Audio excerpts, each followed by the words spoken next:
Gloria al Señor, es nuestra esperanza, y con María se hace vida su palabra. Gloria al Señor, porque en el silencio guardó la fe sencilla y grande con amor.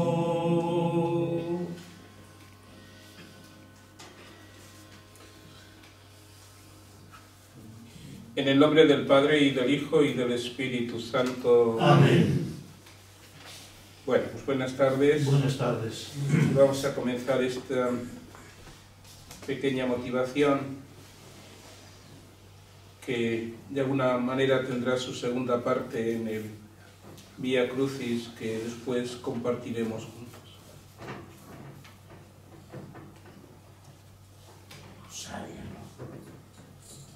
Escucha, Israel, el Señor Dios es uno. Amarás al Señor tu Dios con todo tu corazón, con toda tu mente, con todo tu ser. Las palabras que hoy te digo quedarán en tu memoria, y se las inculcarás a tus hijos, y hablarás de ellas estando en casa y yendo de camino, acostado y levantado. Estas palabras del Deuteronomio nos sirven para introducirnos en esta pequeña motivación de esta tarde. Si hemos estado escuchando y meditando un poco la fe de María y su compromiso, vamos a terminar esta tarde hablando de esa historia de amor que María realizó y vivió a lo largo de su vida. Porque creemos que de verdad el amor es el principio, el medio y el fin de toda esta historia y de nuestra historia. Hemos cantado muchas veces ese Enséñanos el amor, Teresa, Madre Teresa, ¿no? Y se lo hemos pedido a ella porque ella también sabía lo que significaba amar. Y se empeñó en toda su vida, en amar a la Iglesia de manera especial, y en esa Iglesia estamos todos. A ella, a Teresa, le gustaban aquellas novelas de su tiempo, aquellas novelas de caballerías y de amor. Seguro que también cada uno de nosotros hemos tenido experiencia de esas lecturas.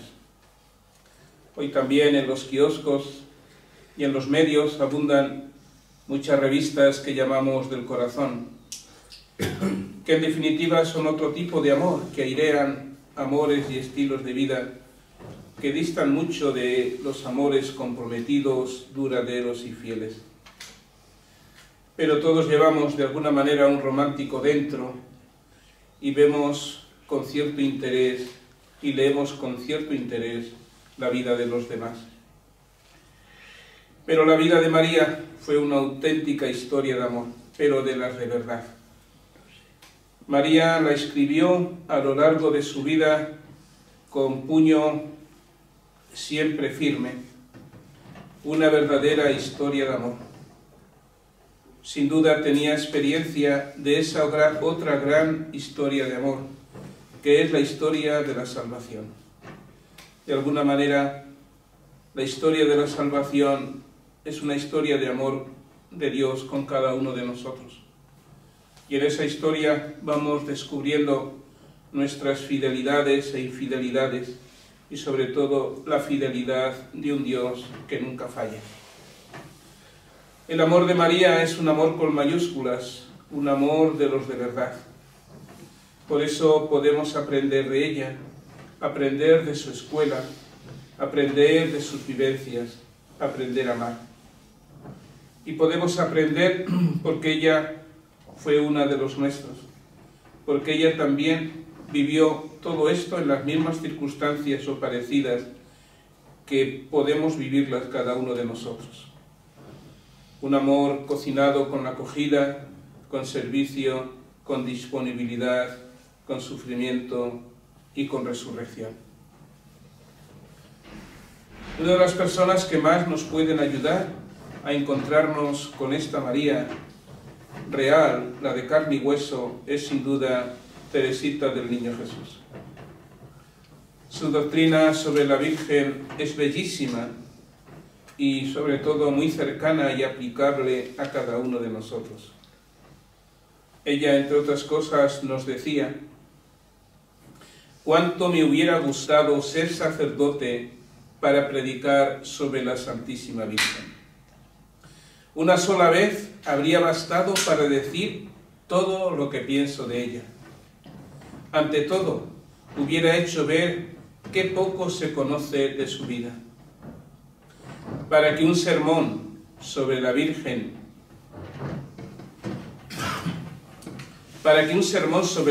me guste y me aproveche, tiene que hacerme ver su vida real, no su vida imaginaria.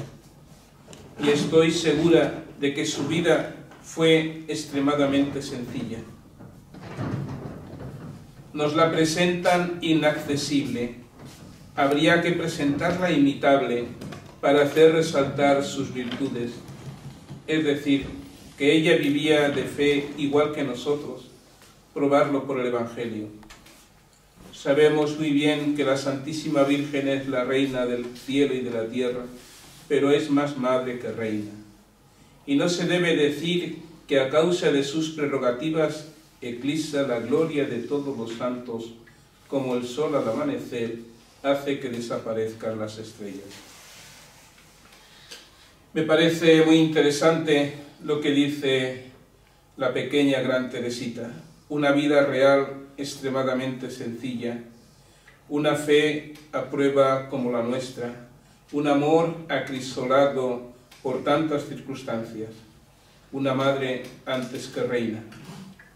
Por eso no hay mejor que volver a la fuente, al Evangelio, para encontrarnos de verdad con esa María, mujer admirable e imitable, que lo es y mucho.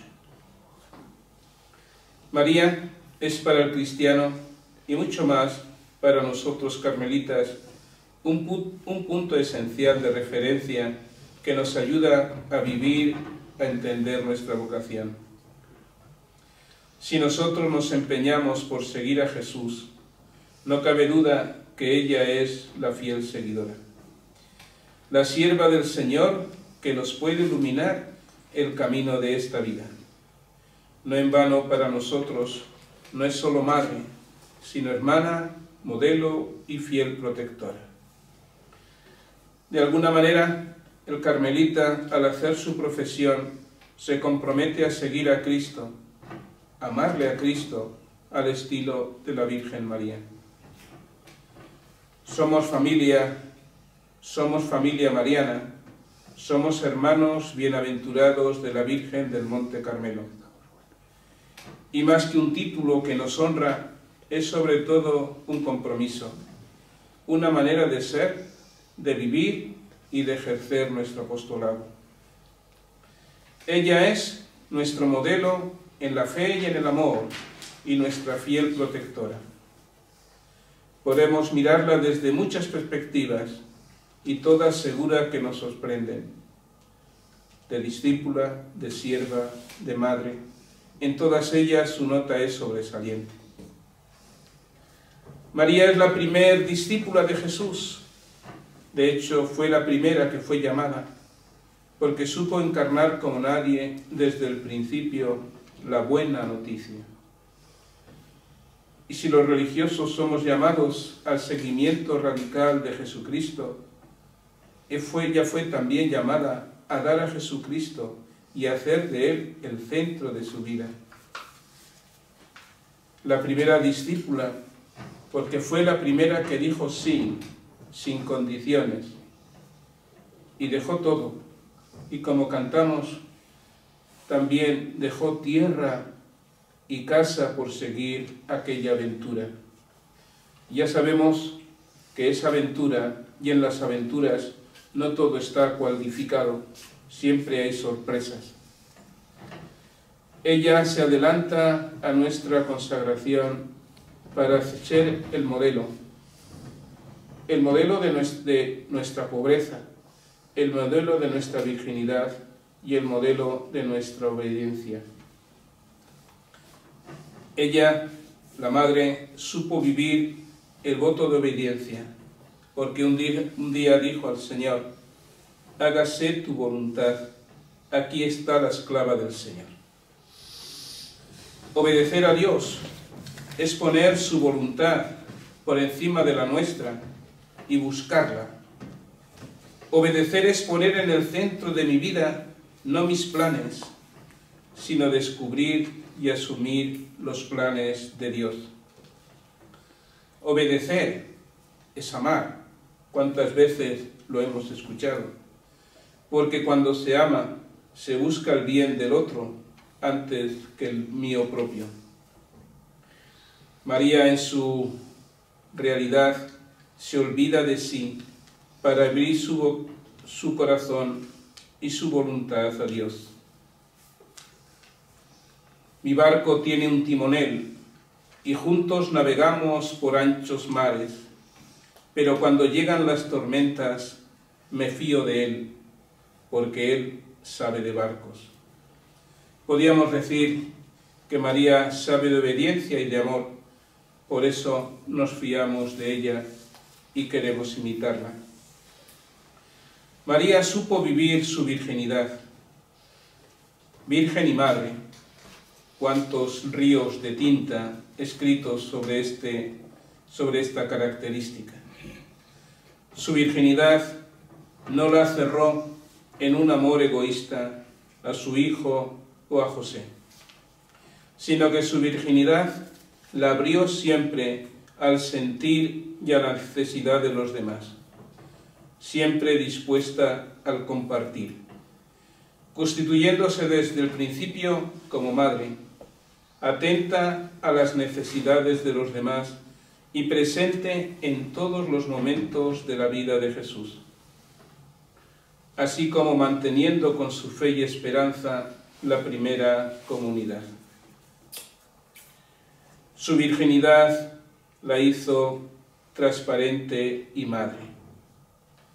Ser virgen es ser madre, es dar a luz a Jesús y que nazca en los demás. Así nos enseña la Virgen María: abre tu corazón. María supo vivir la pobreza, que nace de la riqueza de tener a Dios cerca. No tiene nada propio, porque de lo único que tiene, que es su vida, ya se la ha dado a su Señor. El pobre, como escuchábamos en el relato de Ain Karim y en el canto del Magnificat, no pone en sí su salvación. Sabe que no puede ni tiene medios. El pobre pone su confianza sobre todo en Dios y en los demás. Ella supo ser una Nahuín, un pobre que ha puesto toda su confianza en Dios. Nuestra pobreza debe ser para llenarnos de Dios. La pobreza libera y nos libera para que Dios ocupe ese lugar que un día ocupó en el corazón de María. Una mujer que hace de Dios su riqueza.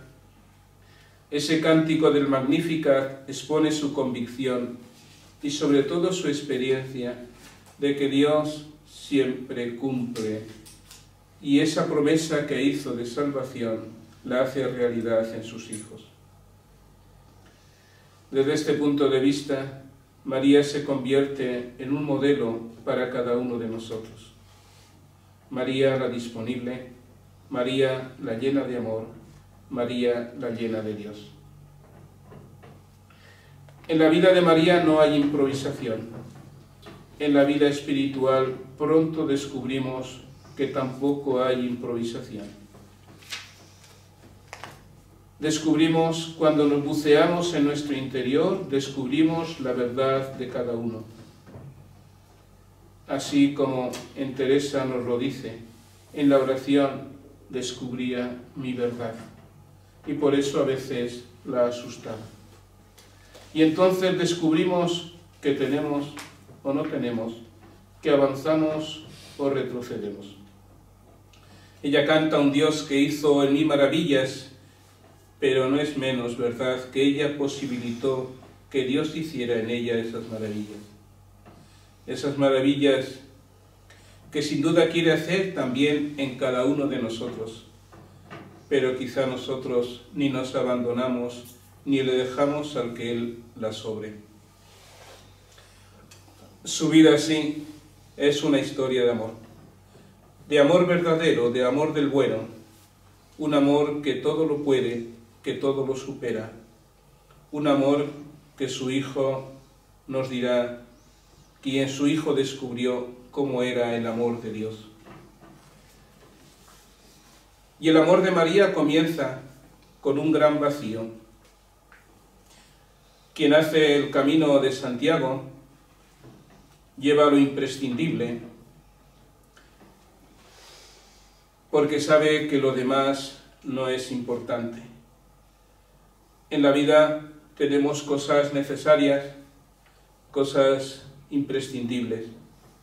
A veces tenemos la tentación de considerar todo tan necesario que a veces es una rémora en nuestra vida. La historia de María comienza con vaciarse de ella misma. El mayor obstáculo a veces para el encuentro con Dios somos muchas veces nosotros mismos. Hay que vaciarse de uno mismo para que dejar que Dios nos llene de verdad. Y no basta un poquito. En el amor, o todo o nada.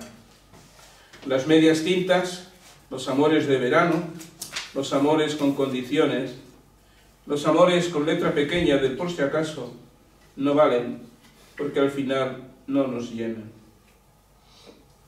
María se despojó completamente de todo para poder llenarse de Dios.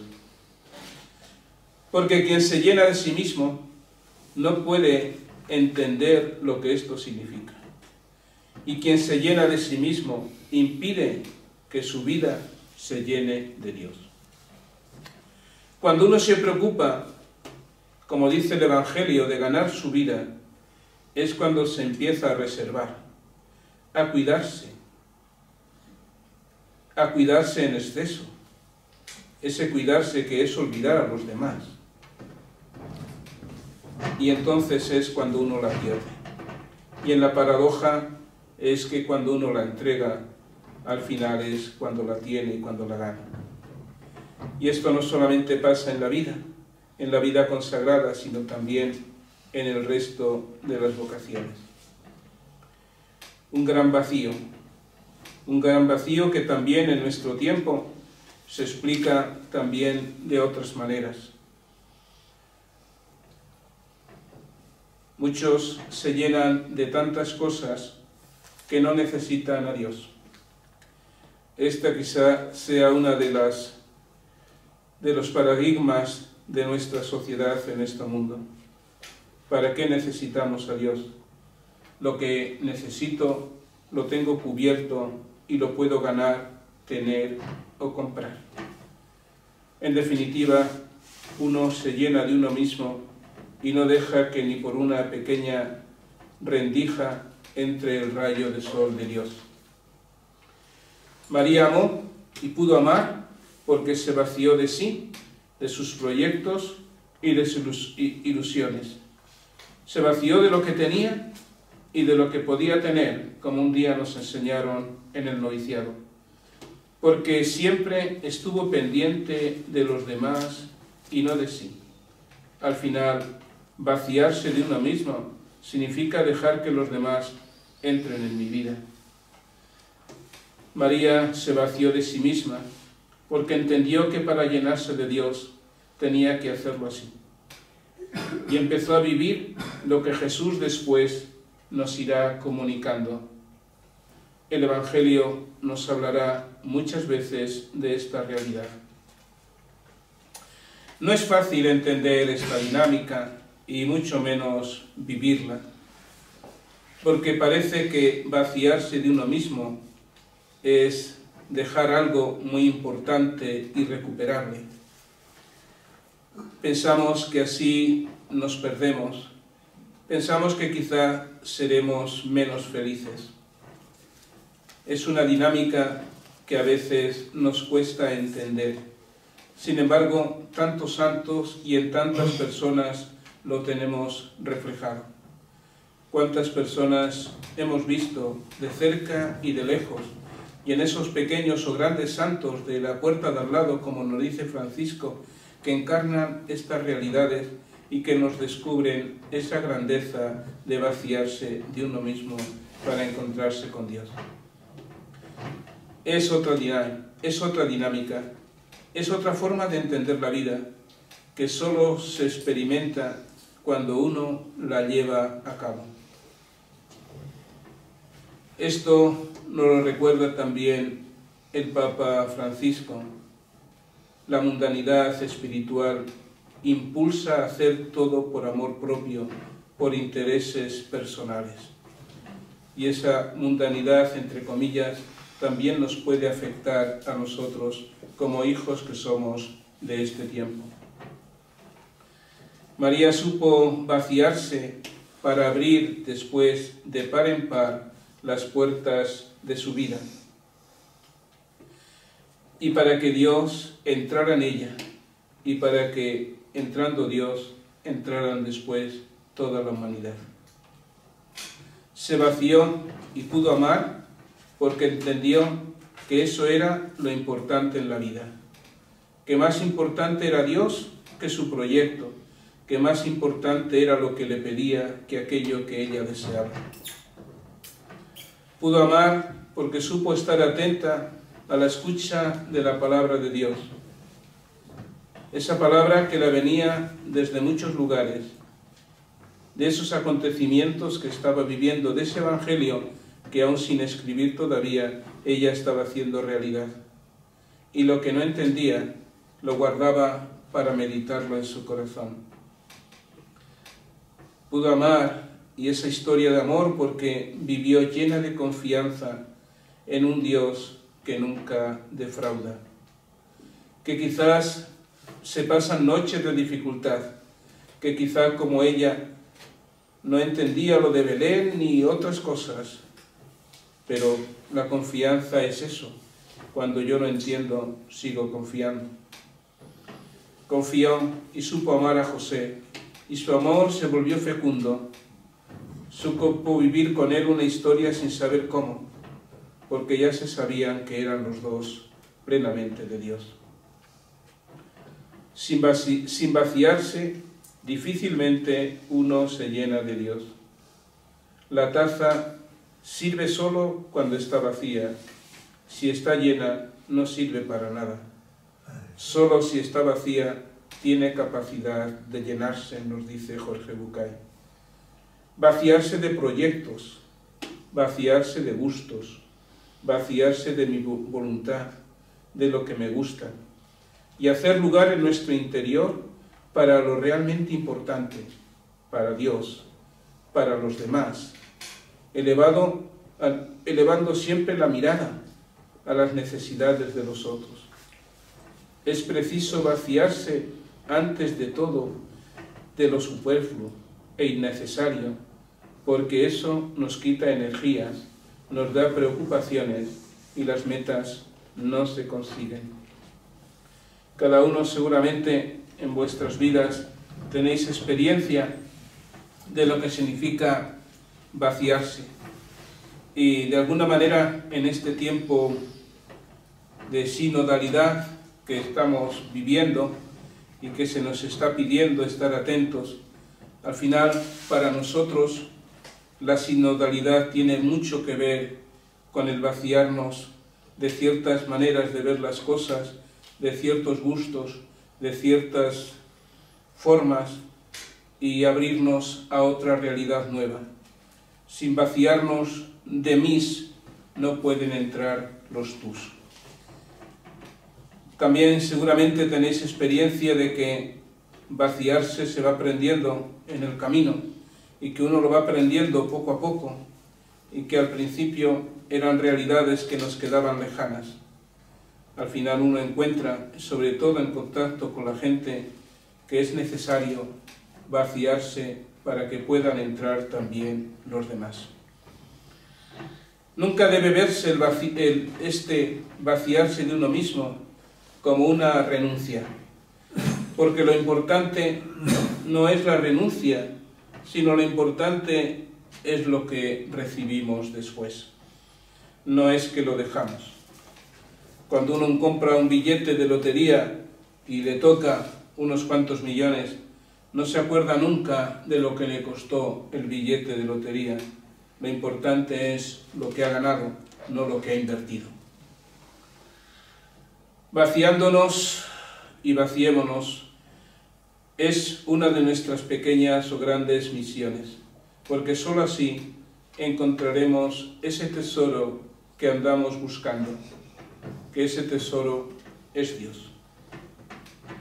La ascética, que tanto nos han hablado en muchos momentos, no es tanto doblegar nuestra voluntad, sino la de ofrecernos medios que nos ayuden a liberarnos.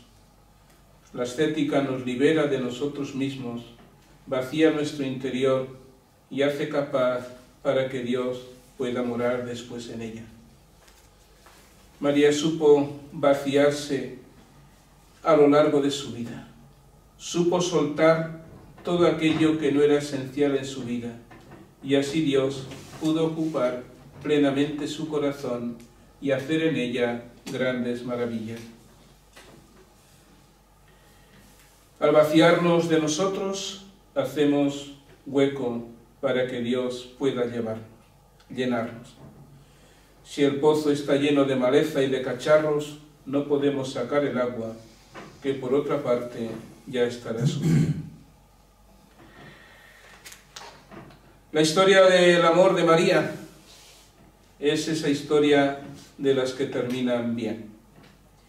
En la Asunción y en la coronación de María como reina de lo creado, vemos también que culminó su etapa, una etapa que sigue todavía viviendo con cada uno de nosotros. Porque la historia de amor de María con Dios no ha terminado, se sigue haciendo realidad en cada uno de nosotros y nos sigue recordando, como esta mañana hablábamos, ¿verdad? Nos sigue recordando de esa presencia continua, somos sus hijos. La historia de María nos recuerda y sobre todo testifica que lo que Jesús nos dijo, nos habló sobre el amor, es realidad, y que a ella fue lo que la hizo feliz y la que puede hacernos felices a cada uno de nosotros. María nos recuerda en su historia de amor que viviendo la palabra, todo al final va a terminar bien, como esas películas que veíamos de niños, donde los buenos, después de muchas aventuras, siempre ganan. Habrá dificultades, todos las tenemos y las vivimos. Habrá noches oscuras donde todo se nos haga especialmente cuesta arriba. Habrá enfermedades y habrá muertes, habrá soledad, pero nada de eso nos puede apartar, como nos dirá Pablo después, del amor de Dios manifestado en Jesús y en este caso en María. María nos grita que la historia de amor y esas historias con Dios nunca terminan, que nuestra historia de amor con Él es algo continuo, que hay que empezar a amar cada día y que hay que empezar a hacer nuevo el amor. De nada sirve una palabra dada en un momento si no se actualiza cada día. Vale la pena hacer de Dios el centro de nuestra vida. Así nos grita ella con su vida. Vale la pena. Vale la pena hacer de nuestra vida una entrega generosa a Dios.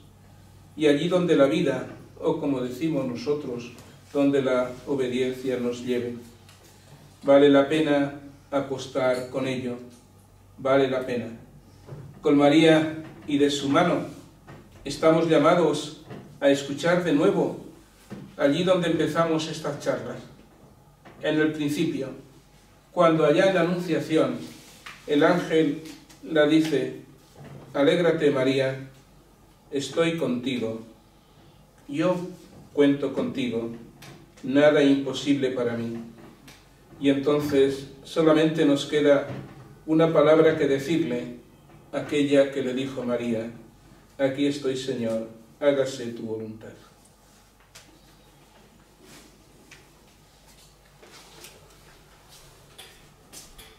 Toma, Virgen pura, nuestros corazones, no nos hagas